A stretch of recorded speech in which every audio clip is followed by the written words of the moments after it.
네, 이번 아시아나항공 매각과 관련해서 취재 기자와 조금 더 이야기 나눠보겠습니다. 권세욱 기자 나와 있습니다. 권 기자. 네. 우선 아시아나항공 역사적인 이야기들부터 좀 해보죠. 30년 만에 이제 새 주인을 찾게 됐는데 이 30년 동안 무슨 일들이 좀 있었나요? 네, 바로 앞서 들으셨던 것처럼 제2 민항사업자인 아시아나항공은 지난 1988년 2월 금호그룹 계열사로 출발을 합니다. 아시아나항공은 창립 31년 만에 항공기 73대를 운영하는 세계적인 글로벌 항공사로 발돋움을 하게 됩니다. 아시아나항공은 지난해 기준 자산은 6조 9천억 원입니다. 그룹 총 자산이 11조 5천억 원임을 감안하면 외형의 60%를 차지합니다.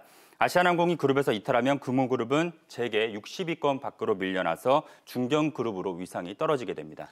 그렇군요. 이게 아시아나항공도 그렇고 금호산업, 금호고속 등등 뭐 금호그룹이 보유한 주력 계열사들이 참 많았는데 이 그룹 전체가 이렇게 중견기업 수준까지 몰락하게 된 원인이 뭡니까? 박삼구 전 회장의 무리한 경영이 주된 이유로 꼽힙니다. 박 전 회장은 지난 2002년에 회장에 취임합니다. 연이은 인수합병으로 사세를 키웁니다.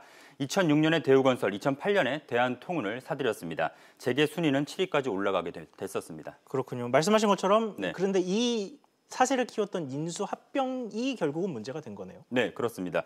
충분한 자금 없이 시장 차입으로 인수를 결국 하다 보니 그룹 전체가 위기를 맞게 됐습니다.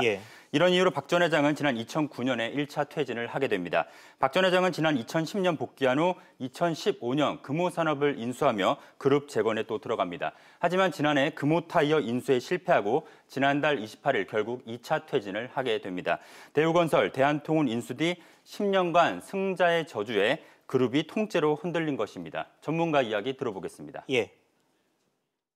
그룹의 어떤 경영진으로서의 리더십이 충분히 있는 것인가라는 이제 비판적인 목소리가 계속 와가는 와중에 또 부실 회계 문제가 있었습니다. 위기 관리 능력이 부족하다라고 평가할 수 있거든요. 그러면 두 번째 민간 항공사란 말이죠. 아시아나항공이. 이게 매물로 나오면서 이 항공산업 전반에도 좀 파장이 있을 수밖에 없을 것 같습니다. 네, 그렇습니다. 주요 기업들은 아직 부인을 하고 있지만 내부적으로는 벌써 태스크포스를 꾸려 인수 가능성을 점치는 것으로 전해지고 있습니다. 대기업이 인수를 하면 항공업계에 큰 판도 변화가 예상됩니다. 3세 경영 시대를 맞은 대한항공과 치열한 각축전이 예상됩니다.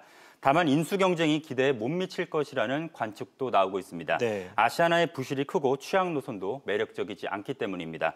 무엇보다 경영권 프리미엄 등을 합쳐 1조 원에서 1조 5천억 원에 이르는 인수 가격도 가격이지만 현재 7조 원이 넘는 아시아나의 부채가 가장 부담스러운 부분입니다.